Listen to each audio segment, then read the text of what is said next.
The reason why you guys are all here today is because we're hosting one of our first webinars of the summer, and we're going to be covering how you can be spending your summer months productively, including building your resume, activities you can safely do during the coronavirus, and more. But before we get into that, we're going to actually introduce you to one of our partners. They're called Girls with Impact, and they're a fantastic nonprofit who are joining us today to share their mission. And they are actually one of the only live online entrepreneurship program for teen girls. So it's a perfect opportunity for right now. So today we have with us Joe and Jen. And so they can go ahead and take over and explain their mission. Well, welcome everybody. What a time to learn about how to get ahead, right, for college, and great to have you guys from Moon Prep here. This is awesome stuff. So really quickly, we run the only social impact and innovation academy for teen girls, and really important because when girls go through our program, they come in maybe with an idea, maybe not, but by the end of it, they have a venture plan for a nonprofit, a project, or a real business, and it gives them a huge leg up when they're applying for college or an internship. So we want you to think about participating with us this summer. We've got virtual camps going on. We've always been live online, and we designed the program with folks from Harvard Business School to give you guys a big leg up. Lots of other workshops coming up as well, so we look forward to partnering with you, and bring your moms and dads along for the ride. Really great stuff. Back to you. Perfect. Thank you so much. So now we can get into some of our program today. So today, Michaela is going to be kind of explaining some things you can be doing during the summer. And she's one of our counselors here at Moon Prep. And she is one of our, top counselors. She does a really great job working with students. And she worked previously in admissions at the University of Nebraska, and also is really passionate about scholarships and helping students stand out. So I'll let her take over from here and explain more about herself and, the webinar today. Perfect. Thank you so much, Lindsay. And thank you all for joining us. I know anybody that's not on, go ahead and mute yourself. But perfect. Well, it was so nice to hear from you guys. Girls with Impact, such a great organization, and we're happy to have you on board as well. So let me just share my screen so we can get into some slides and talk a little bit today about what you can do at home right now.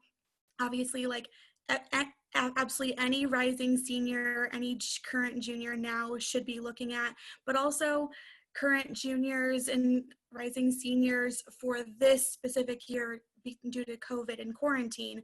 We're going to tackle all of that tonight. And so let me just share my screen real quick.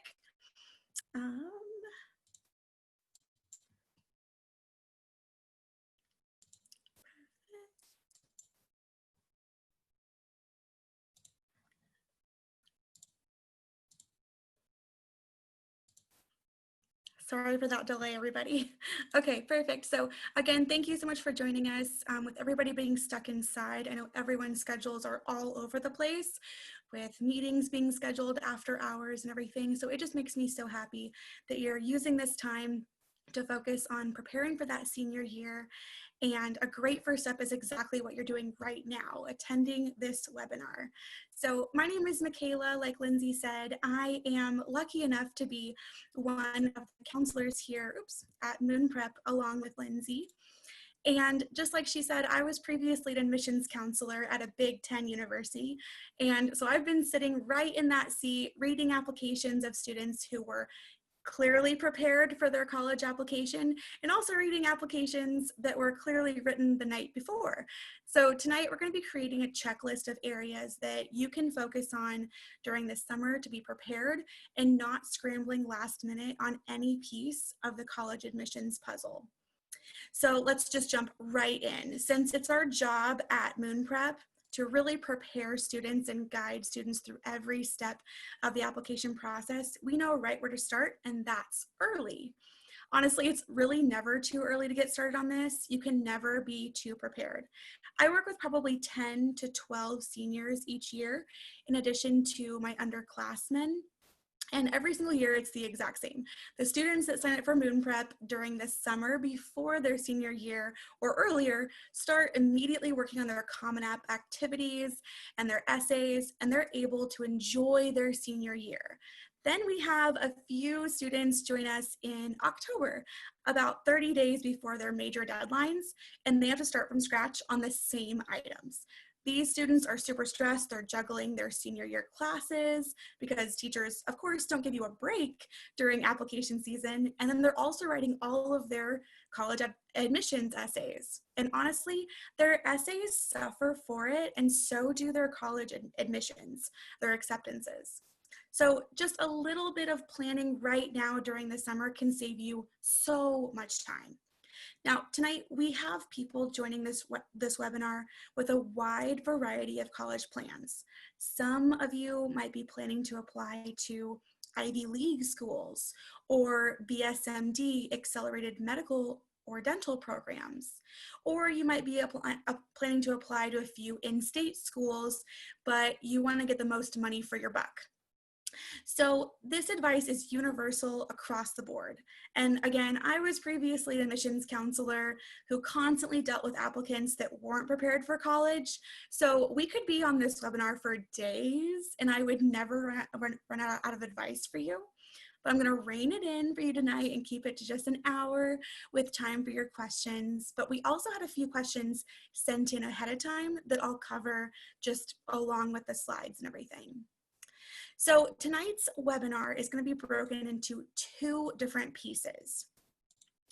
The first is going to be advice that every rising senior should be focused on regardless of what year. So if you have younger students, you can take notes of all of these things too and just keep in the back of your mind as they grow older.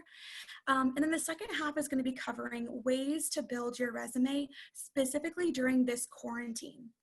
My hope is that throughout the content in the webinar tonight, which is again is just a broader overview of ways to have a successful summer before your senior year, that you'll be able to identify the areas that really could benefit you the most if you could focus on them a little bit more. And then you can really hone in more on those areas in a one-on-one session with one of our Moon Prep counselors in our special offer for our webinar attendees tonight, which is on your screen right now. So again, just if your questions run along the lines of like, my student's robotics competition was canceled for the summer, what do I do? Or my student loves animals and wants to go to vet school, what should her Common App essay be focused on? Please know that these are exactly the types of questions that we want to answer in these one-on-one sessions where we can get to know you a little bit more than just a question sent in, but of course I'll try to answer all your questions too. So anyway, for rising seniors, most components of their college applications are already set in stone. As you well know, you've had time to develop those strong transcripts, you've developed relationships with your teachers for great recommendations, and you've explored different types of interests to choose your major. You've earned the GPA at the end of your junior year that you're going to be applying to colleges with. So most of these big ticket items are pretty well set. The next thing to focus on is the college application season ahead of you and making sure you're making the right educational decisions for your future success. So for students who are still deciding on their future major, this is going to be a big thing in your near future. You should know that it's easier to write those big admissions essays ahead if you can tie in your experience with your future plans. So now is a really good time to finalize your top choice in major over this summer. So just some resources for you: College Board, Naviance, and even the Myers-Briggs website have great interest inventory options, which can help you see what areas you might be interested in possibly pursuing as a career. Or what I like to tell students to do is to check out job postings and salary informations on glassdoor.com and see what careers look appealing, and then see what undergraduate degrees they require. So it's kind of like working backwards from the career down. So let's talk about some skills that you can, some soft skills that you can hone over the summer and kind of get prepared right now. So I would recommend getting in the habit of keeping a planner or an agenda and using your phone calendar to keep close track of assignments and important events. Relying on just remembering can actually be pretty difficult when your obligations and deadlines and assignments start to pile on. This is a soft skill that every student really needs to develop now, because it's a skill that we need for the rest of our lives, especially in college for sure. I swear my planner saved my life in college, and also in our professional lives later. So if you get in this habit this summer and into your senior year, it'll be easier to balance your classes in your senior year with your college application deadlines, which are super important, and also prepare you for keeping track of your college schedule and assignments too next year.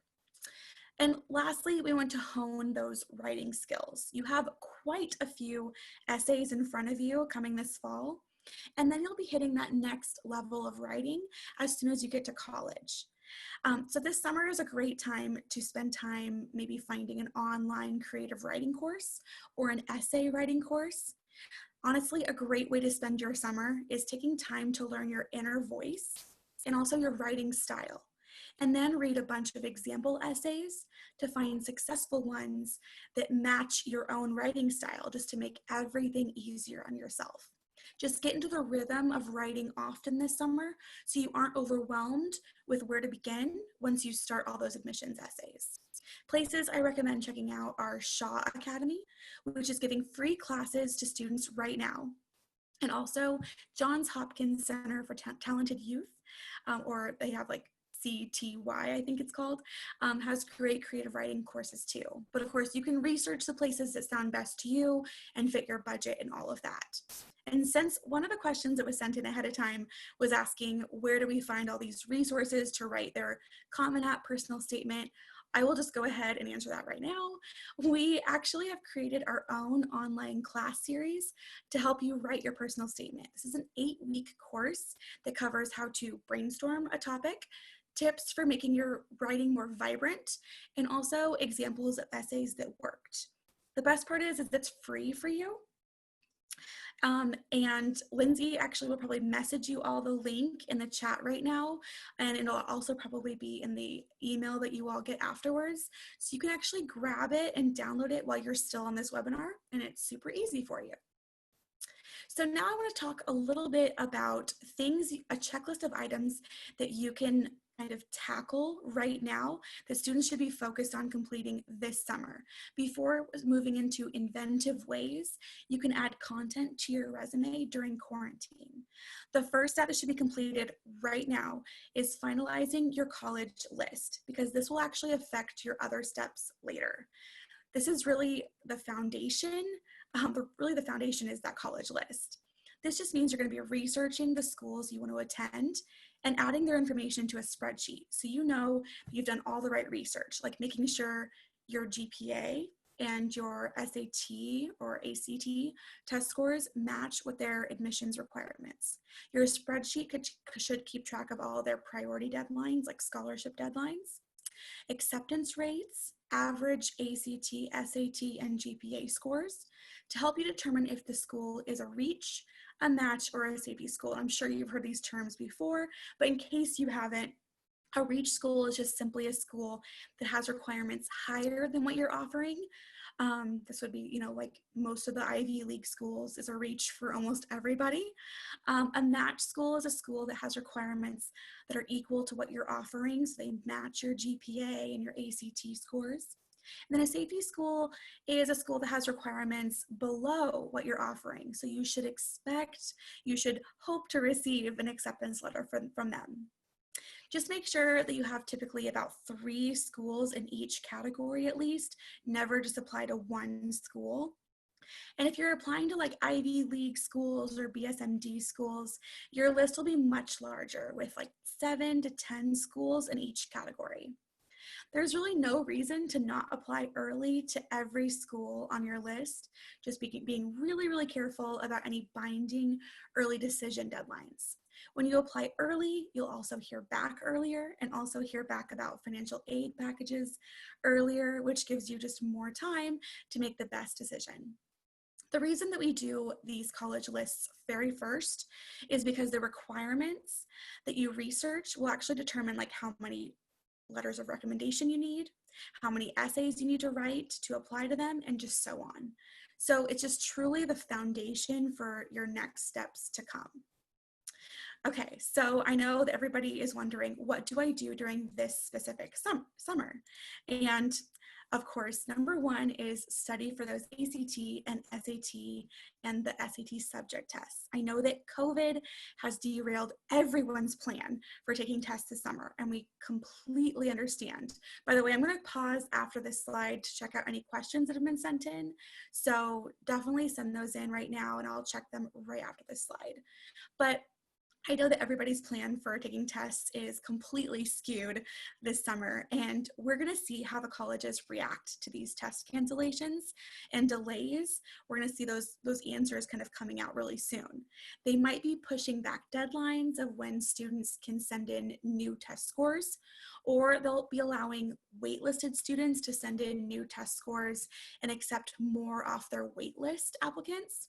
Nothing is really set in stone yet. I'm sure a few schools are rolling out their answers, but right now we should be operating under the assumption that we may just simply have less chances at getting the scores that you want before your early college deadlines, which is awful. I know that.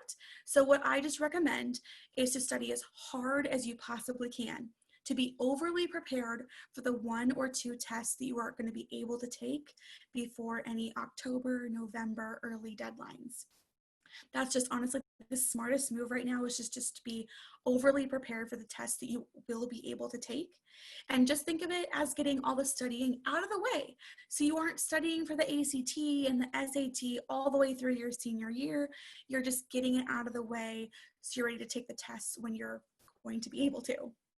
And if you have a specific question about how your school is handling these test dates or how these delays are affecting you personally, this is another great topic for us to cover on a one-on-one session with one of our counselors. So next is letters of recommendation. It's really important to remember that you need to ask your teachers, coaches, outside recommenders, and your school counselors for letters of recommendation. The number of these letters that you'll need is going to be determined by the colleges on your list that you've built. And so I know that many of you already asked your teachers and coaches and counselors at the end of your junior year, which is great. So those of you who haven't yet, just make sure that you ask your teachers that you know well and they know you well and recently, not a teacher from like way back in 9th grade. Give them plenty of time and also give them a copy of your resume. It's also really helpful to put together a questionnaire sheet so they can get to know you better. Trust me, no matter how well you think a teacher knows you, at some point students kind of start to run together, and you don't want them to misspeak on the recommendation letter and confuse your story with someone else's. That would be awful. So questions you can answer on this recommender form are maybe like, what's your intended major and how did you choose this field? How did their class play a part in this decision? Which reminds them also of any relevant projects that they could speak to from their own class. Or maybe 3, how have you grown in character over the time the teacher has known you? Maybe you worked really hard on time management to study for tests on time, or maybe you adjusted a way that you studied. Maybe you focused more on taking notes and that really, really helped you. So just like any of these little moments that they could speak to you about your character and also your future success at college is really, really helpful. Lastly, we need to talk about virtual campus visits because of course that's on everybody's mind this year during COVID and quarantine. So let's take a look back at that college list that you built in the last slide that we talked about. And we need to start engaging with your top schools, or honestly, all of them if you can. So let's use the email address that you plan to apply with later so they can connect the activity to you in their systems. And you also need to engage with them on social media. Sign up for email notifications from them, and then also send in a few professional email questions to their admissions team, like innocently asking about a deadline or for more information on their honors program. Just engage with them so it shows up in their systems. Above all, participate in virtual campus visits. It might end up just being a little bit of information that you didn't know, But all of this activity shows demonstrated interest to that college and basically just smooths the way for you for your application to be accepted later. Colleges really like to see that you are responding to their email campaigns. So just open up every single email that they send you. If you want to go to college there, you need to be opening up every single email they send you, and then click at least one link in the email that they send you. Because of course, they're going to be sending you like 13 links in every email. That's just the way it is. But if you click links and you're opening emails, they can actually see that on their end, and they can clearly see that you're interested and you're engaging with them. So just do all the steps, just make it a weekly thing that you open their emails, because they're probably doing bi-weekly reports and your name will be in them. You honestly don't even know how well these virtual visits could go. They could, again, just give you some basic information and you're on your way, or they might be a total home run for you because the counselors have a lot more time working from home right now. So I actually just had a student. He signed up for an online visit at his top BSMD program just to get some more information, and he thought it was going to be just kind of a presentation. It was going to be really slow, and he actually ended up spending 2 hours talking to the director of admissions at his top school, and that director basically said at the end, like, see you on interview day. So he basically had a pre-interview, and now they know to watch for his name when applications open. But by the way, he asks some really great questions because he's a smart cookie during this impromptu interview, like, how early does your application open? Which basically tells her immediately that this kid is prepared and he's ready to apply, so that he'll stick out in her mind when his application comes in right away. So that's just basically what you need to be doing. Beyond virtual visits, you have time right now to do your homework on your future colleges. So just go overboard in researching them to make good decisions. Research these factors in choosing a school. Just look at each school from every possible angle before they go on your list. Like, does the city outside of campus offer internship opportunities in your field? How far from home will you be if you're on campus, especially if there's a family emergency, which happened to me during my undergraduate career, or a virus outbreak? Could you make it home in time in a car, or would you be stranded for a while? Are you okay with booking a flight for every single holiday home? Do you like the city the college is in? If an internship led to a job offer or maybe a graduate program, could you see yourself staying in that city or that state beyond college? So with all of these answered and with all of that information, you still will have time until May 1st before you need to commit anywhere. So I highly recommend visiting in person once you are able to, of course. Okay, I'm gonna open it up for any questions right now. So I'm just gonna pull up my question answer thing. Sorry for the delay, I've got to like click a bunch of things. Any questions? Oh, there's a lot of questions. Okay. Sorry, I'm gonna get through some of them. Okay, so I answered one of these questions, but I want to get into a BSMD program.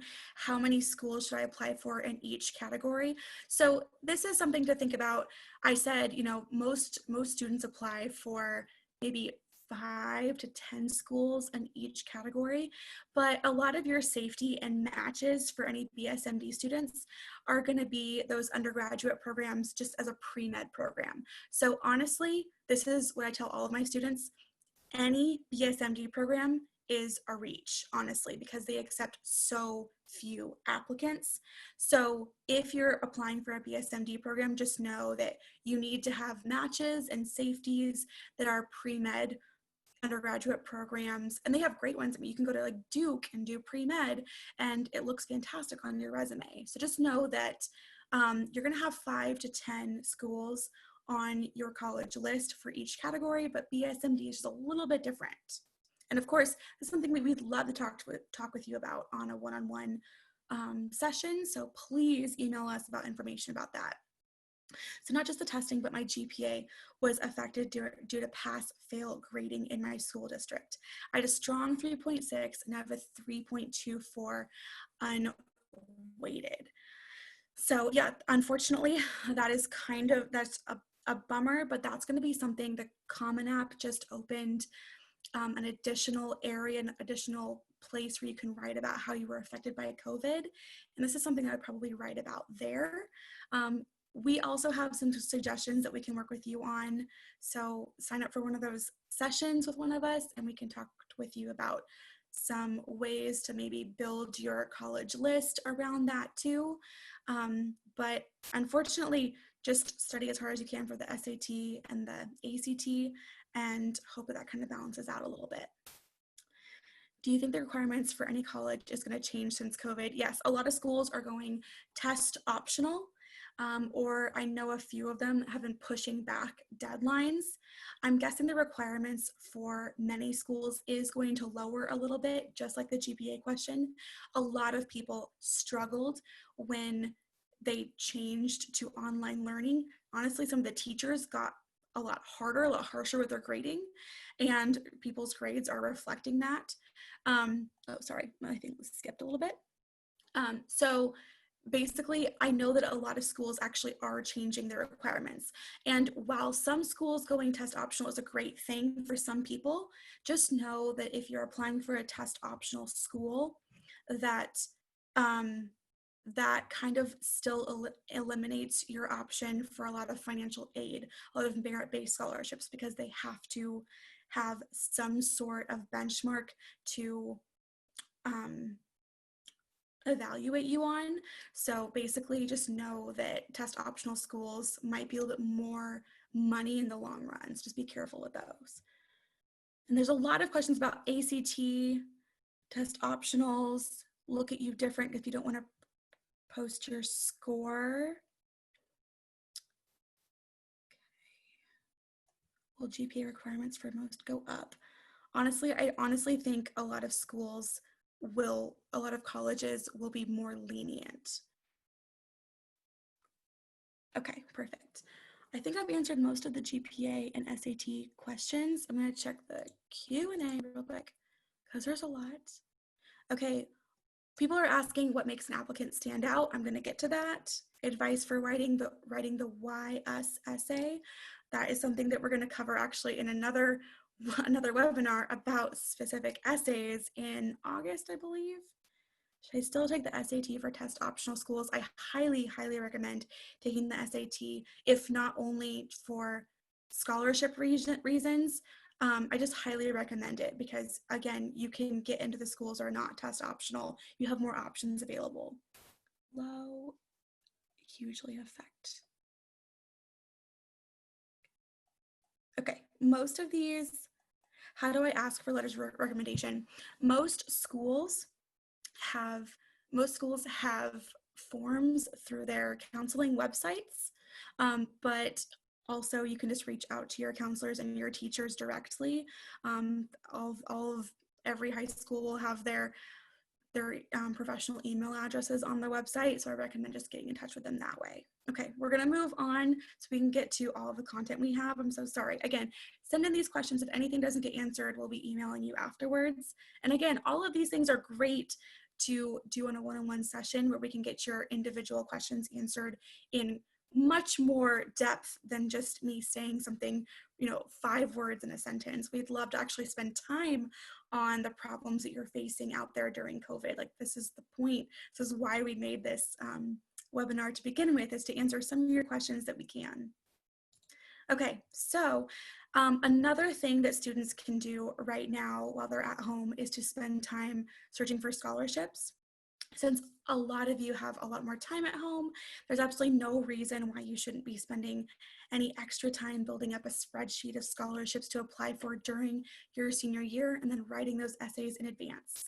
I'm not going to go over a lot of this information because I covered it in the last webinar, but searching for scholarships and adding them to a spreadsheet is absolutely something you can do while you binge watch a show.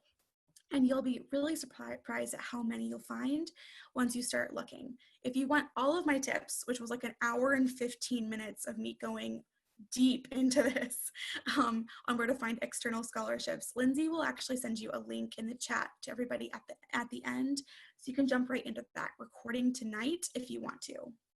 Okay, so let's talk about ways to turn quarantine into a resume booster. And that's for anybody who sent in a question saying, how do I stand out as an applicant? This is what we're going to be talking about right now. So for rising seniors, you're likely wondering how this coronavirus quarantine will affect your college admissions cycle. Rather than fall behind because you're being caught up in Call of Duty or becoming TikTok famous, and just feel that added stress of getting caught up in the fall, there are a few actions that students can implement right now to get ahead of the college game. This was the most common question I hear, and it was emailed in multiple times in advance, is how do I continue building an activities resume for college when most extracurricular competitions and summer events have been canceled? This issue is at the forefront of literally everyone's mind right now. If you Google anything about college admissions, every single article is being written about this right now. Thankfully, some competitions and contests are moving online and some were already online. But while you wait for them to kind of sort themselves out, the ones that weren't already online, there are other ways that you can take action.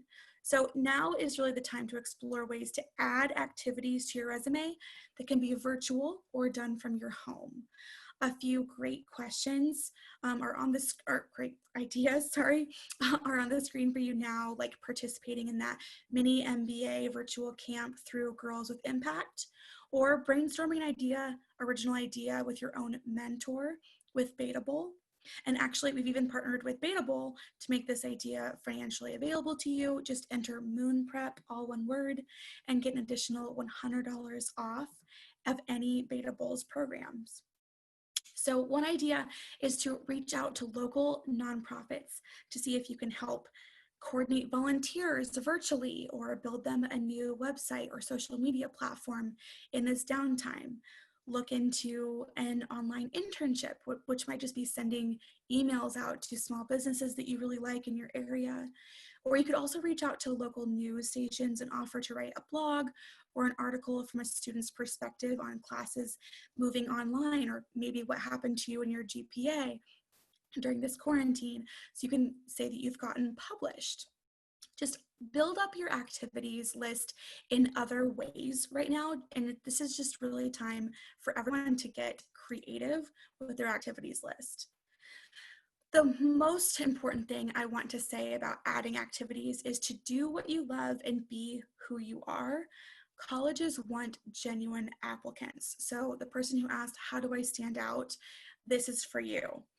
Just as a note, college admissions counselors, we really notice when you add something new and super random to your extracurricular list in the summer before your senior year or during your senior year. Now, some things that might seem random this year that are related to COVID won't seem so random, but take that with a grain of salt.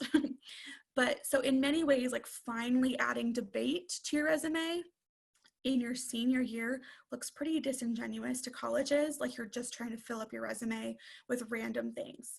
In the end, colleges don't want cookie cutter applicants who are just doing things that make them look good on paper or what literally everyone in your school is doing.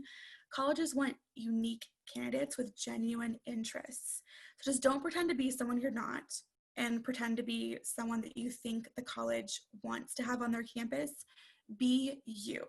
So you can totally take this time to try something new and exciting, like again, launching an original business idea with a company like Beatable.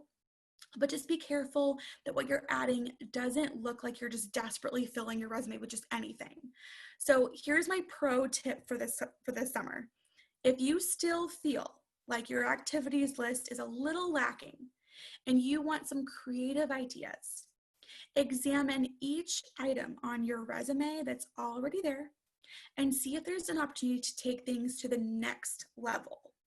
So for example, and again, this is something that we would love to talk with you about. We can look at your resume and help you figure out how to take something to the next level. Like, this is what we want to hear. But for example, let's say that you've done Model UN since middle school and you're an absolute pro and everyone in your school and your district, they know it. Well, you could self-publish a book on Amazon to help newbies understand the basics and the terminology, or maybe navigate their first conference. So now you have an impressive new item on your resume because publishing a book looks amazing, but also ties into something you've already had on your resume for years. So it just like clicks together, and colleges can see that you've taken your passion for something to a whole new level. And these are the things that impress schools. I remember multiple applicants, like I still remember them 5 years later, of students that took things to the next level. And I remember going to my admissions director and being like, this student is incredible and deserves a scholarship because they took an idea as far as they possibly could. Again, if you want to have some one-on-one advice on a way that you specifically can do this with your own involvements, just email us for a special advice session, and we would love to help you. And I know that we've already had some BSMD questions come in. So one question that was emailed in advance asked, can you give an example of what your own students are doing during this quarantine, especially anything medical related? So I'd love to give you an example from one of my own students. He was just texting me actually. So for example, one of my own rising seniors has a parent who's a dentist. His dad experienced a shortage from his medical supplier of the face shields that dentists wear during examinations. I don't know the exact word. I should have looked that up. Since my student has solid experience in 3D modeling and printing from competing in robotics for years and years, he actually designed and printed face shields to supply the local dentists that use the same medical supplier so they could continue doing their work to work their essential jobs when they go in for emergencies. So he assessed the problem at hand, the fact that there was a shortage of something, and he brought his own knowledge built from his own extracurriculars, and he brought them in to save the day. And now he has an incredible story to share on his resume and his college applications. And our next slide has more ideas for you too. And after this next slide, I'll pause for questions again, but it seems like we're getting a little bit close to the end, so we might just power through and get to a lot of questions at the end. We'll see how it goes. So especially during quarantine, this is the time to see if any of your personal gifts and strengths can benefit those in crisis in any way. Are you a great social networker? You could try out a small fundraiser in your community, or maybe do a food bank drive, and you could use the funds or the products that you've collected to donate to the local hospital or the local food bank, and then get your local news station to cover the story. They love highlighting good deeds done by local students, especially these days. If you're artistic, try selling items online like t-shirts or your hand-drawn sketches, just anything, and then donate all the proceeds. Just spend time Googling how other students are taking action around the country right now and see if there's anything that sparks an idea that matches with something that you're great at too. So let's look at the examples on the slide right now. So one of the other options is a lot of students are kind of creating a community of making masks for children's hospitals and things like that. They're looking at how to make these masks through tutorials online. They're recruiting friends and they're donating it to places in need. I will say something in a little bit about tracking numbers. That's the most important thing in anything you do right now, is tracking the numbers, the volume, and the prices of anything that you're raising or donating right now. Another great idea is a letter writing campaign. This is something that literally anyone can do. It's just identifying retirement homes that have few resources right now, recruiting some friends, and then writing heartfelt letters to residents about just making sure that they're not lonely, or sending them gifts, sending them puzzles. There's different things like that, just letting them know that you care about them, that people out there care about them. And then another idea is to start a tutoring service. So there are a ton of families right now that are having, well, I guess it's summer now, but there's a ton of students right now that are being homeschooled by their parents, and their parents are busy with work and everything like that. So you can identify some elementary subjects that you could teach, and then create a free website through Wix and advertise your services on local Facebook pages to maybe families that are new to homeschooling. I know some schools aren't even going back in the fall. This is something that you could develop right now and put on your resume, and then kind of let it almost like gain some momentum once the fall hits. Another idea would be, again, to start a food drive in your community, contacting a local food bank to see what items are lacking that are really, really out of right now, and then using social media to organize delivery to you. So it can be contactless too, and then you can help fill the necessary voids at food banks right now. But above all, again, back to those numbers, make sure that you're tracking the numbers, volume of letters that you're sending, or volume, number, whatever, of cans you're collecting, so that you have a quantifiable number to mention on your activities resume. So colleges recognize the amount of effort that went into this. It sounds way more impressive to say that you donated 500 pounds of food to a shelter rather than you spent 10 hours organizing food for a shelter. See what I mean? So just remember, keep track of those numbers. Okay, I'm gonna go in and look at a couple more questions. I know I have about 15 more minutes left and I have a big slide ahead. So I'm gonna spend just like 5 minutes on questions. I'm so sorry, I can't. Michaela, I can answer a couple questions while you read through and decide which ones you like, just to take the pressure Sure. off a little bit. I would love that. Thank you, Lindsay. So I saw that there's a lot of questions about test optional and kind of wondering if you should still take the SAT, will you should still submit it. And I know Michaela kind of hit on it, but I also want to make sure that it's obvious that test optional doesn't necessarily mean test blind. In fact, it doesn't mean test blind. If you submit it, they're still looking at it. So make sure that, you know, you look at the averages, kind of decide carefully based on school. It's hard to give like a one answer picks all kind of answer for this one, just looking at the numbers, deciding if, you know, that's the right choice for you. And another question was about demonstrated interest. If the college doesn't look at demonstrated interest, it's still a good idea to do all these things, like, you know, what Michaela was saying about reaching out, attending tours, you know, doing all those things, because, you know, picking a college is a lot like dating. It's not only a match for you, it's a match for them, and, you know, vice versa. So you want to make sure that you want to go there too, not just wherever you can get in, you're going to go. You want to be applying to somewhere that you want to go to. So demonstrating interest is good for the college, but it also helps you make your choice. All right, Michaela, I'll let you take over. Okay. Thank you. Okay, so Anne said, so 5 to 10 schools in each category. This is the girl who asked about BSND programs. Since BSND is really a focus that we have at Moon Prep, I'll answer this one because of course we want to talk about BSND programs as much as we can. She's asking, do I need to take the subject SAT, literature, or history? So, okay, this is a great question. So, when you're creating your college list, you will see that every BSND program will have requirements. So some of them require a math or a science subject test. In fact, I think there's maybe 10 schools overall that require subject tests. So you need to be doing your research and seeing which subject tests that they require. And again, if you work with Moon Prep, we have a giant list of just all of the BSND programs. You can just like see which ones require those SAT programs or subject tests, because I just made that list a couple months ago. So I know them. So yeah, just check out which schools, which programs require which subject tests, and then you'll know which ones you have to take. Super easy. And then Anonymous, hello Anonymous.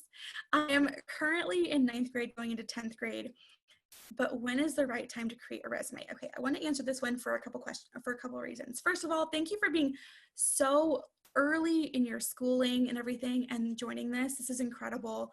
If it's a parent of a student, like, welcome. Thank you so much for being so ahead of things. You have no idea how much that means to me. And second, this is what I always recommend. It's hard to get to your senior year and write a resume over all the things you've done, especially writing essays over all the things you've done on your resume.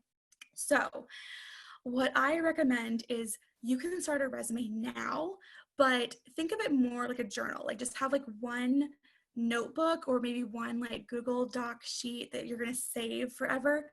And as you go through different activities, like as you join debate in your sophomore year and whatever, start taking notes of things that you feel like developed your character as you're in them, so that you can look back on them when you're a senior and it's easier to write a resume. Like just keep track of all your achievements and things like that, a running list, you know, on your phone or on a Google Doc sheet, just something that you're always gonna have access to. so that it's easier to write essays when you're a senior, and also really easy to write a resume later because you basically have it in like shorthand form later. And then another question is getting a job during COVID-19 going to make me stand out?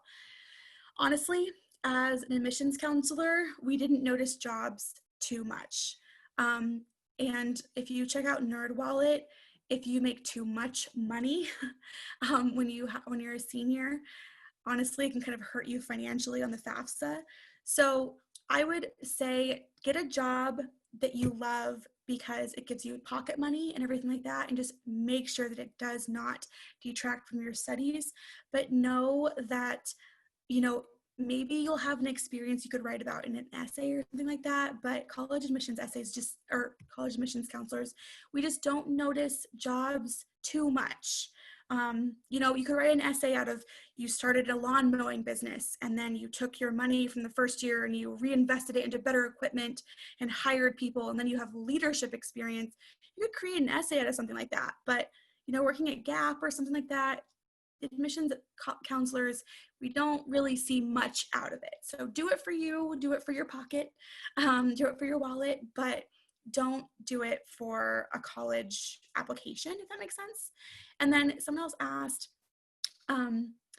advice for a rising junior, kind of everything that we're talking about. Just be really careful about your classes, but follow every single thing that we're talking about here. Because again, if you get started on all of this early when you're right now, then you're gonna be really set for your senior year, I promise. But especially for rising juniors, please, please, please, please meet with us and we'll give you a lot of advice for rising juniors, something I can't even cover in just answering one little mention. Okay, so let's continue on. This is our last slide, and I can spend a few minutes afterwards answering some questions too. Or if Lindsay, if you want to answer some too, that's lovely. Okay, so the last slide is talking about the Common App. We're gonna spend some time here because of course it's a huge component. The Common App is the last thing to mark off your checklist for the summer, but it has multiple steps within it, so it's pretty tricky.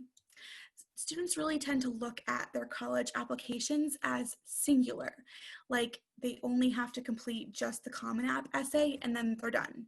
So that's why many students don't fill this out over the summer, or they don't start on it over the summer and they leave it till the senior year, which is a big red flag. Don't do that. For most students, the average number of schools they plan to apply to is about 7. Of course, this is much higher, like that one, like Anne said, 30 schools for some BSMD students. So let's just pretend that you're a little above average and you plan to apply to like 10 schools. For the most part, these schools will not only require that big Common App essay, but also a supplemental essay or 3 for each school. And this is where students really start to panic. They log into the Common App at the end or the start of their senior year, and they suddenly see 20 essays ahead of them. And most of them are really specific, like, why did you choose to apply to this college? Or those why us essays that someone else mentioned. For the record, one of my students last year had to write, I think 9, it was either 9 or 11 of those exact YS schools, and he was having to change details for every single one of those. I know College Essay Guy has some great example essays for the YS essays. I highly recommend checking out his tutorials on writing the YS essay. So, okay, how do we get ahead of all of these essays, this like group of essays facing us in this fall? Well, the fix is actually like kind of working backwards in a way. But this is, again, where a little bit of organization in the beginning can really save the day. I recommend students, of course, get the Common App or the personal statement essay out of the way first because it's the biggest component of college applications. And there are many schools that not only require just that one essay, there's many schools that do only require that one essay. So you can just get those schools checked off your list, easy. But before you even look at your personal statement, you have an entire other project ahead of you. I'm so sorry. First, you have to finalize, of course, your college list, like I mentioned before, because this will steer you in the next direction of essays. The colleges you plan to apply to will ultimately dictate your eventual supplemental essays, how many of them, and what the topics are. Next, you need to build your professional resume. I know, again, it sounds backwards, but just trust me till the end. Moon Prep counselors recommend that our students build an actual professional extended resume in one of our resume templates that we have. So you have this as a great resource to pull from, and also some school-specific applications outside of the Common App, they ask you for an extended resume sometimes. And also, if you're applying to local scholarships, local external scholarships, if you watch my other webinar, there are a ton of scholarship applications that ask you for a professional resume. So then you're going to take this extended resume that lists out in extensive detail everything that you've accomplished, which AP courses you've taken, awards you've won that summer at coding camp, literally everything. And you have all the info compiled to start the Common App activity section. This essentially means you're going to be shortening your resume into their format of 10 activities with 150 characters total to describe each of them. I suggest that you start with the extended resume first so that you've thought through every aspect of your involvements. So, your debate leadership camp or something like that has 5 bullet points of information underneath it that you can then shorten for the Common App. And you can review the most important relevant parts of each activity, and then you can write a really nice summary. You can summarize 5 bullet points from your professional resume into a succinct, I utilized online fundraising platform to raise $7,000 to provide medical supplies to villagers in a rural area in Africa after a devastating flood. You can summarize 5 bullet points into that one sentence for the Common App, which was 46 characters, by the way. 146, sorry. So another reason I ask you to start with a resume is to have all of your involvements laid out in front of your eyes and in your recent memory before you start working on essays. So you need to start next by writing out a list of your supplemental essays that you plan to write, and write a short outline of which things in your resume you want to cover in each of these supplemental essays. A lot of these prompts are going to ask you, how did you choose your major? In which you can clearly talk about your volunteering experience at a local hospital, which led you to medicine. Or they might ask you, talk about a time you demonstrated leadership, which is the perfect time to talk about your role on student council. After you have a solid list of which items on your resume that you'll need to talk about in your supplemental essays, now you can start brainstorming ideas for the Common App essay, so there's no overlap. And again, every year, we have students sign up with Moon Prep in their senior year with all their personal statements already done, and then they have to completely rewrite them because they used up all the subjects they needed for those specific supplemental essays in their Common App essay. And they have to rewrite everything and start from scratch, and it's a big mess. So just don't do that. Essentially, use the supplemental essays to create a roadmap to your personal statement, and it just makes things so much easier for yourself.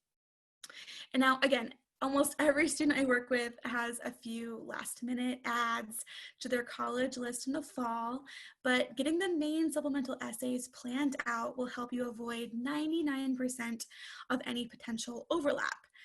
And then, of course, the next step is to seek out a bunch of sample essays online to get a feel for how you'd like to format your personal statement. Or maybe read an essay. You might read an essay that will spark a big idea for you that connects well to one of the moments in your life that left a big impact, and then that sparks something you can write about. Just make sure to choose a Common App essay prompt that will guide you in the right kind of self-reflection and also points to your character, your experiences, and your accomplishments. The prompt should allow you to demonstrate your unique perspective on a given topic and also allows the reader to learn a little bit more about you and get to know kind of the essence of who you are as a person. Okay, so I'm going to stop there. I'm not going to go too far into the Common App essay or the personal statement. because we have an entire webinar devoted to that in August. And we're also going to be covering hopefully some topics of how to handle the why us essay, because of course that's really important too. It's a big supplemental essay. I hope you'll come back to see us then. And of course, if you want help right now finding your own topic because you want to get way ahead, feel free to reach out to us to work with one of our counselors. You can even request me or Lindsay to help you write the perfect personal statement. We actually also even have a free ebook to help you with essays at this link that Lindsay can provide too. I know there's a lot of material tonight and we're just a couple minutes before the hour, but once again, I just want to say thank you for choosing to spend your evening with me. And I know that Lindsay has a few closing words for you too. Lindsay, is there any questions that we need to answer before we leave, or do you have anything left to say? Yeah, we can answer a couple more questions if you want, just to fill out the hour, because we've got about 9 or 10 left. So we can answer some more, depends on what you want. Yeah, absolutely. I can go next and then you can gather your thoughts. But there was a question about unique ideas for business majors, and Michaela has definitely already answered this one throughout the webinar, because we've got a lot of great partnerships with Girls with Impact, which is, for teen girls, they get empowered and they can learn from mentors and learn how to start their own business or website or whatever they want to create. And for people that maybe don't fit into that demographic, we also partner with Beta Bowl, another entrepreneur group, and they do kind of a very similar thing. And making sure that you take your idea. It doesn't matter if you're a business major, if you're a pre-med major, you can come up with an idea and learn how to create something. So that could be something really great. And even though there's the coronavirus going on, you can still get an internship during the summer, virtually, of course. So a lot of my students are doing a virtual internship. They're taking, online classes, they're learning, they're, just trying to expand their skills and figure out what their passions are too. So they might be taking a free online course from Khan Academy or from Coursera or EDX, something like that, to figure out what they actually are interested in. So that could be another great option as well. You can go ahead, Michaela. Okay, perfect. So I have a question here that, so how are Girl Scout activities received by colleges? Those are readily accessible over the summer, but I'm not sure if better to do that or something different. Okay, so honestly, I remember reading multiple essays and resumes from students that submitted applications when I was an admissions counselor that had great Girl Scout activities, and I loved them. They always spoke about leadership. Girl Scouts is a great organization that knows how to take things to the next level. So again, no matter what you're getting involved in, whether it's Girl Scouts, which are received great by colleges, honestly, go for it. If you're finding something in your area that you can sink your teeth into, do it. Do all of it. Do Girl Scouts and community service and a letter writing, routine. Letter writing campaign, you can do that while you watch episodes of The Office. So do that in addition to everything else. So, honestly, anything you can do right now is incredible. So please just take the time to do something, take action this summer, and it'll pay off in a big way. But when I was an admissions counselor, I don't know, I saw the Girl Scout activities all the time and thought they were great. So I don't have anything negative to say about them at all. So go for it. Let me see. There was another question about, is it bad to talk about religion in the personal essay? That can sometimes fall into the controversial topic, because it depends on what you are saying about it and what your tone is throughout it. I've had tons of students who do talk about religion and the importance of religion in their lives, and they're talking about it in an uplifting, kind of inclusive way, and that's completely okay. It's just all about the tone of the things that you're talking about in your essay. But it's completely fine to talk about something that's really important to you if it is religion. Yeah, especially if you can tie it into something, if you did a leadership program at your church or something and it really meant a lot to you, you can tie it into something else too. Or if it really had a part in you choosing your major, your future career, that's great too. I just always tend to tell people to avoid taking a stance on really anything, because no matter what you take a stance on and share an opinion about, if it's like really strong one way or the other, then you're immediately eliminating like half your audience, no matter who it is, you know? So just be careful about stuff like that. But I agree with everything Lindsay said. Thank you so much for the webinar. Oh, you're so sweet. Thank you. And then, okay.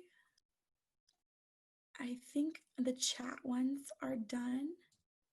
I'm going over to the Q&A ones. So internships are more valuable than jobs.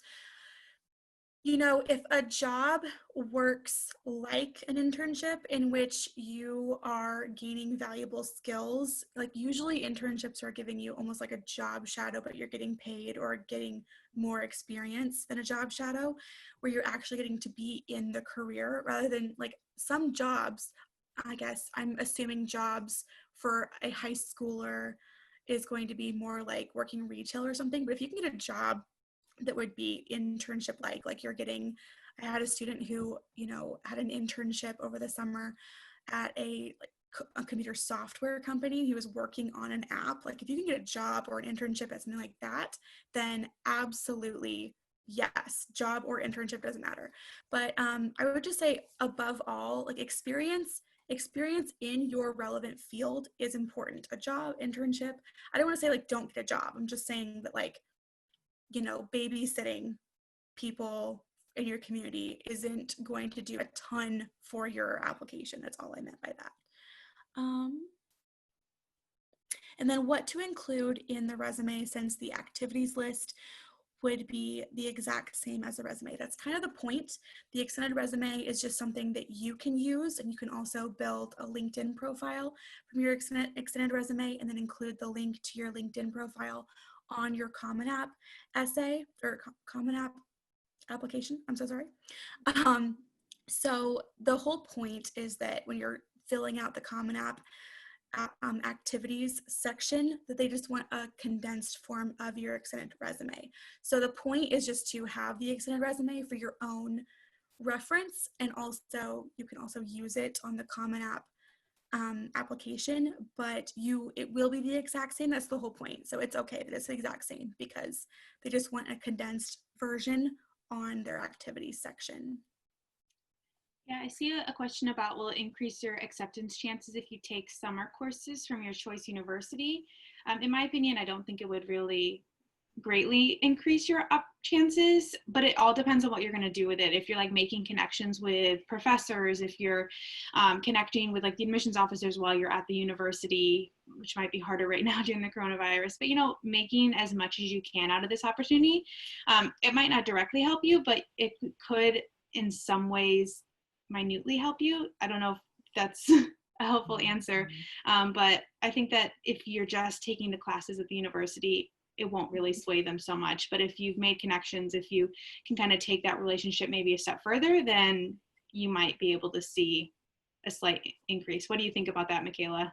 Yeah, I was just going to say, you know, from the admissions perspective, I don't want to like say you shouldn't do it. Obviously, any academic experience is important, but I will tell you that when I was literally reviewing applicants, it didn't mean anything to me that a student, you know, had taken a class at my school. But of course, I was also working at, you know, like state college. So I wasn't working at Ivy League school. So I can't tell you like they feel the exact same. So I just, unless you're, yeah, I just don't see like a huge plus for it. Mm-hmm. Yeah. And then what is the questionnaire to send to recommenders? This is just something that some schools ask students to fill out, and then also we just recommend that you do. It's just doing a short Q&A to send along with your resume to maybe a teacher that you want to have it, or maybe, you know, if you're inviting a coach to be one of your recommenders, then this is a great thing to like let them know like what is your intended major. It's just like a little short Q&A, you know, 5 questions, just lets them know a little bit more about you. And you also don't know how many students have asked this specific person for a recommendation letter, so maybe they're all starting to kind of blur together in their minds, and you want them to be fresh as possible with your specific details in mind when they're going to write your recommendation letter, so it's just as strong as possible. that's why we recommend it, just a little short Q&A. It can just be like written up on a Google Doc. It doesn't need to be anything like extremely formal, but maybe your high school has a format already. Some of them do.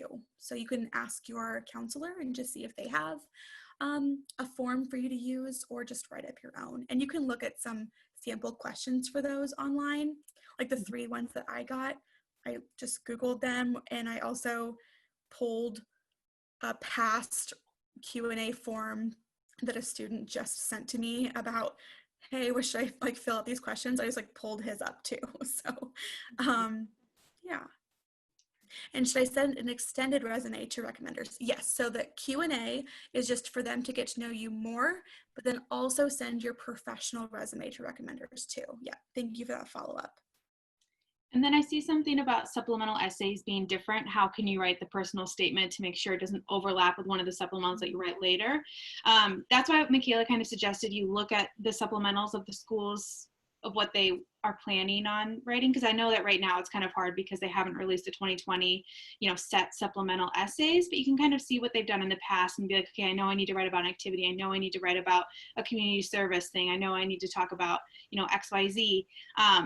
I know I'm going to talk about like something related to my major. So you might want to think about it then in that aspect, be like, okay, well, what can I talk about else? What else is unique about me? Or, vice versa. If you write your personal statement about your big leadership thing, talk about something else in that supplemental essay, or talk about, if you have nothing else to talk about like a new aspect of yourself, of that supplemental essay. You want to make sure that you're as unique as possible. You're not talking about tennis in every single one. You're not talking about tennis in your personal statement, tennis in your extracurricular activity essay, tennis in like your Y major, because then they just know that you love tennis. And that's like the only dimension they're getting of you. So try and be as unique as possible. Mm-hmm. And Anne, I want to say something too. So just as an example of that, I hope you're still on. Hi. So as an example of that, I had a student last year or 2 years ago, I can't remember. All the years blend together now. So she was applying to like 5 schools. She was staying in state, but like she was going for very competitive programs within each school. So like a program that only accepted 10 students. So her essays had to be great, but she didn't have as many supplemental essays. So she looked at them and she said, okay, so I need to write something about leadership and also why I chose my major. So what she did was she wrote her personal statement about how her parents didn't get divorced, but her dad went overseas to accept a job when she was a freshman in high school. And so her mom was working like more hours and everything like that. And she was kind of alone at home more. And she had like younger siblings and things like that. So she was essentially kind of alone and also had to take a lot of like the head of household duties on. And she talked about how this developed her character, how she had to take like leadership in the household more, and just how this changed her as a person. So suddenly she was the interior decorator when the painter came and had the wrong color for the wall that her mom had ordered, and she was like having to make decisions, and she's a junior, and suddenly the plumber comes and her mom isn't there and she's making decisions on what piping needs to be replaced in the bathroom. And so she has like these like small like little leadership roles that made her develop as a person. And then when she went to her supplemental essays and had to write leadership, she was able to refer back to her personal statement and say, I developed so much leadership at home that then it was a natural step for me to take over and become president at student counselor or the student council. I was the president of student council because I had all this leadership experience personally.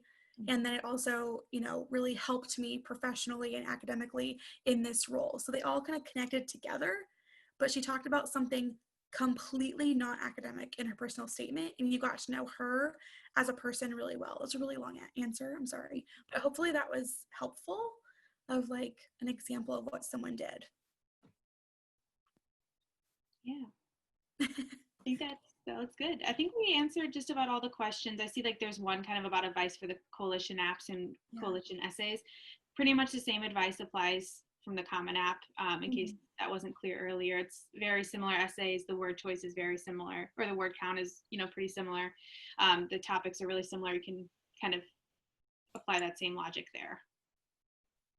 And then our professional resume format, that really is for students that work with us one-on-one, but you can very easily, you know, Google some professional formats and just find one that you like. I think Moon Prep had some like designed specifically for us.